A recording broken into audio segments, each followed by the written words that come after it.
سلام دوستا، خدا کنه جرصدمند باشین. یه ویدیو رو درباره ازی ساختیم که داخل یک آردست چی میتونه باشه.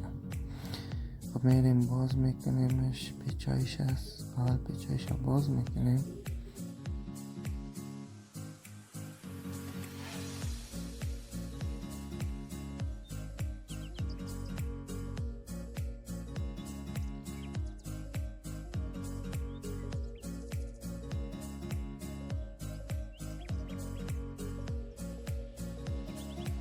بعد از اینکه پیچایش رو باز کردیم قالبش از سرش بسو میکنیم. البته قالبش واترپروف است، یعنی گرد خاک نمیمونه داخلش بره.